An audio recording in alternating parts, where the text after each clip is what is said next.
So let's start with number 1. Cultivate an optimal state of mind to enhance focus, clarity, and resilience, among other things. So how do we create an optimal state of mind? That sounds quite challenging. And what exactly is an optimal state of mind?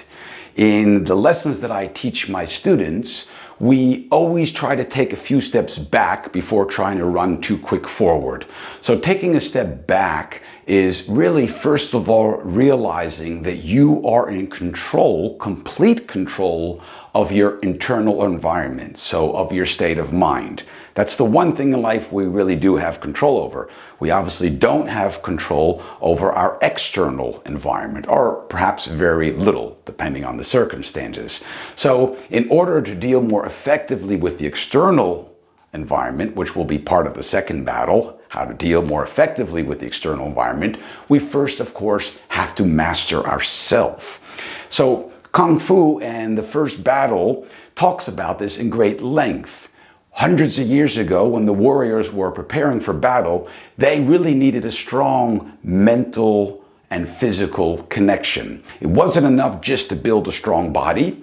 They couldn't just work out all day and have a very strong body and then perhaps have limiting beliefs, or they're not able to regulate their emotions, or they're very stressful.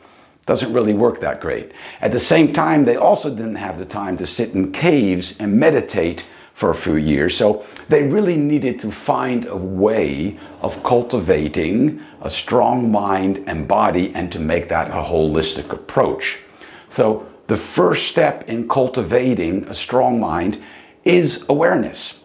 Every change, every lasting change starts with awareness. Aware of where you are, where you want to go, and why, and how to get there.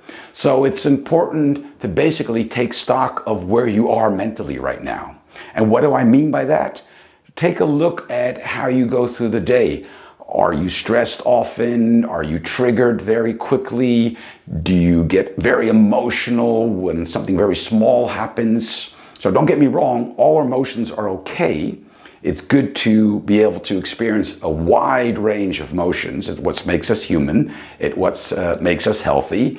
However, we do decide how intense and how long we want to experience these emotions. So to children, for example, I'll say, if you were hoping to get an ice cream after school and you didn't get the ice cream, okay, I can understand that you're upset. But to stay upset all day, a week, a month, a year, that would be an exaggeration, correct? So there are other things that could happen where you perhaps are upset for a longer period of time. Perhaps your pet, your cat died.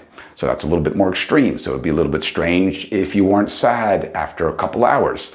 So in that case, you might be sad for days, for weeks, for months. So it really comes down to the realization that you are or can be in complete control of the intensity, how intense your emotions are, and for how long. And then you might add when they are most appropriate. So when something sad happens, we're sad. When something happens that perhaps triggers us a little bit, perhaps we get a little angry, but it doesn't mean we have to go overboard with our anger. So these are all decisions that we have to make, and we have to stand behind them. We have to be willing to make them, and also see how it benefits our lives and also the people we interact with.